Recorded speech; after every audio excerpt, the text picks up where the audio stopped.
নমস্কার বন্ধুরা, আজকে দেখো কুদ্রি নিয়ে আসলাম। কুদ্রিটা আমি রুটিতে খাওয়া যাবে এরকম একটা ডিশ তৈরি করব।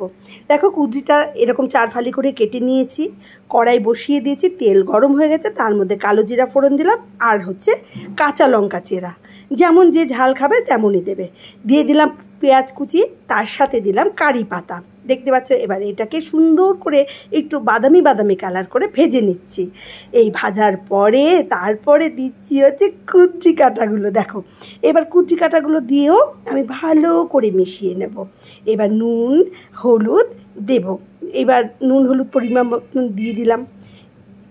মিষ্টি দিলে তরকারির সত্যি সত্যি টেস্টটা অন্যরকম হয়, তবে আমি কিন্তু রোজের রান্নায় মিষ্টিটা ব্যবহার করি না। এবার 5 মিনিটের জন্য ঢেকে দিলাম। জল তো দেবো না। দেখো 5 মিনিট হয়ে গেছে, ঢাকনাটা খুলে ফেললাম। দেখো এবার কেমন অবস্থা, এই রকম অবস্থা হয়েছে। এই আস্তে আস্তে ধীমে ধীমে আগুনে এটা কিন্তু করতে হবে, তাহলে কিন্তু কড়াইতে লেগে যাবে না। তা এবার এপিট ওপিট করে নাড়াচাড়া দিয়ে আমি করছি। দেখতেই পাচ্ছ খুব সুস্বাদু হয়। আর সব থেকে বলবো, ভাতে তো অবশ্যই খেতে পারবে। ভাতে খেতে পারবে না এমনটা নয়, ভাতে খেতে পারবে, কিন্তু রুটি দিয়ে কিন্তু খেতে দারুণ লাগবে। আমরা অনেক সময় রুটি দিয়ে কী খাবো, কোন সবজি কীভাবে খাবো মানে বুঝতে পারি না। তাই এইভাবে কুদ্রিটাকে করে তোমরা একবার খেয়ে দেখতেই পারো। দেখো এবার ধিমে আগুন করে দিয়েছি, আস্তে আস্তে করে কিন্তু ভাজাটা এপিট ওপিট করে করতে হবে, কারণ এর মধ্যে জল দেওয়া নেই।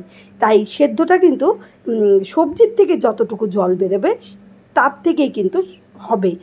এবার ভাজা যেহেতু, তার জন্য কিন্তু জল দিতেই পারবো না, আমিও দিইনি। কেমন লাগলো বলো? খুব সুস্বাদু একটা খাবার কারি পাতা দিয়ে। তাই তোমরা করে খেয়েই দেখতে পারো। আশা করি তোমাদের সকলেরই ভালো লাগবে। Tata bye. এইরকম ভিডিও পাওয়ার জন্যে তোমরা অপেক্ষা থাকো। আরও অনেক ধরনের আমি ভিডিও নিয়ে চলে আসবো তোমাদের সামনে। টাটা বাই, সকলে ভালো থেকো।